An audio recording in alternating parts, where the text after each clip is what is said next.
ইন্নাল হামদুলিল্লাহ ওয়াসসালাতু ওয়াসসালামু আলা রাসূলিল্লাহ।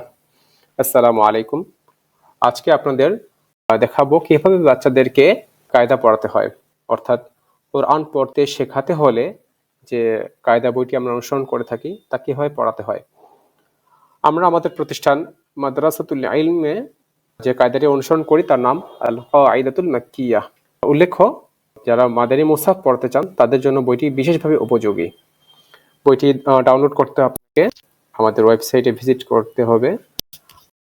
হোম পেজে যাওয়ার পরেই শিক্ষা প্রকরণ আরবি, আরবি বর্ণ চিনি, আরবি পড়তে শিখি এই অধ্যায়ে বিস্তারিততে গেলে সবগুলো চ্যাপ্টারের প্রেজেন্টেশন নিচে পাবেন এবং শুরুতেই কায়দা মাক্কিয়াহ বই ডাউনলোড ক্লিক করলে ইনশাল্লাহ বইটি ডাউনলোডেড হবে।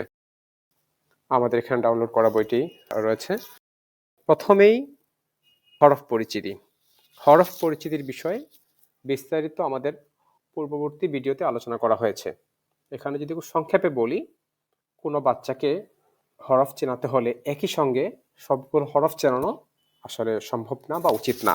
হ্যাঁ, এটা ঠিক যে প্রথমে সে ছন্দে ছন্দে শুনে শুনে সে রাইম আকারে সে মুখস্থ করে ফেলবে। আলিফ বা তা সা জিম হা খ দাল জাল র জা সিন শিন সদ, এভাবে যেভাবে পারে বাচ্চারা শুনতে শুনতে তারা হরফগুলোর সাথে নিজেকে আত্মস্থ করাবে। কিন্তু কোনটা বা কোনটা তা, এটা তাকে অনেক সময় কনফিউজড করে ফেলে। সেই ক্ষেত্রে আমরা যদি প্রতিদিন তাকে চিনাই যে এটা আলিফ, এটা বা, এটা তা, এটা সা, সে অনেক সময় চিনতে পারে না। অনেক 4-5 মাস যাওয়ার পরও সে বুঝতে পারে না কোনটা আসলে সা আর কোনটা আসলে নুন। তো এই জন্য তাকে অ্যাক্টিভিটি বেসড ভাবে আগানো যেতে পারে, মানে চিনার জন্য, রিকগনিশনের জন্য। সে উচ্চারণ সবগুলোই করতে শিখবে উস্তাদেরটা শুনে শুনে, কিন্তু সে চিনবে হয়তো একটা হরফ নিয়ে। আজকে হয়তো সে যদি একটা হরফ নিয়ে কাজ করবে, শুধু বা নিয়ে কাজ করবে। তাকে হয়তো বড় করে বা কে দেওয়া হবে, তাকে বলা হবে তুমি কালার করো, কাটো, কোথাও লাগাও, রং করো। পাশে যে থাকবে তিনি তাকে উচ্চারণটা বলে দিবেন, এটা কিন্তু বা, তুমি কিন্তু বা নিয়ে কাজ করছো, তুমি কিন্তু দাল নিয়ে কাজ করছো। আর একটা হরফ হয়তো একদিনের জন্য শেষ কমপ্লিট করতে পারে, এই জন্য তাকে ওই হরফটা নিয়ে তাকে বিজি রাখা। পরবর্তীতে তাকে পেয়ার বা তাদের গ্রুপ অনুযায়ী পড়ানো যেতে পারে।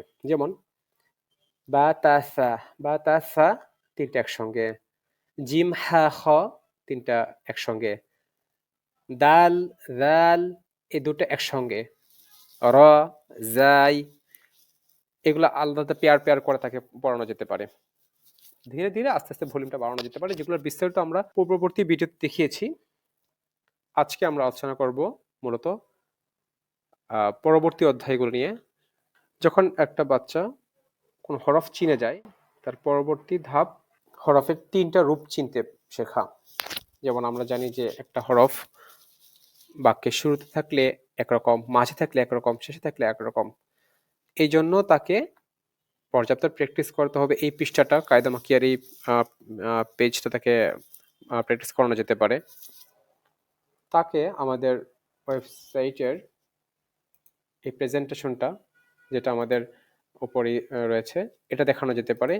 এই প্রেজেন্টেশনটা দেখার সাথে সাথে সে আশা করে যে খুব সহজে চিনে ফেলবে যে বার যে 3টা হয় বা 3ভাবে 3টা একসাথে কানেক্টেড হলে কি এরকম হয়।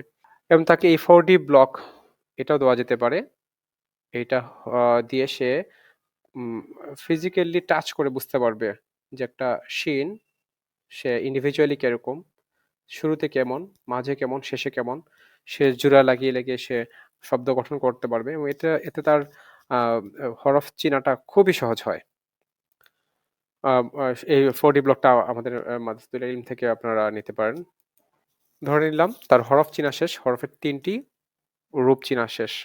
তার প্র্যাকটিস করার পরে যখন সে চিনে গেল, একদম শিওর, সে একদম নিশ্চিত যে সে চিনে কোনটা সদ, কোনটা ত, কোনটা ল, সব সে চিনে। এবার তাকে নিয়ে যাব আমরা ফাতহা চ্যাপ্টারে।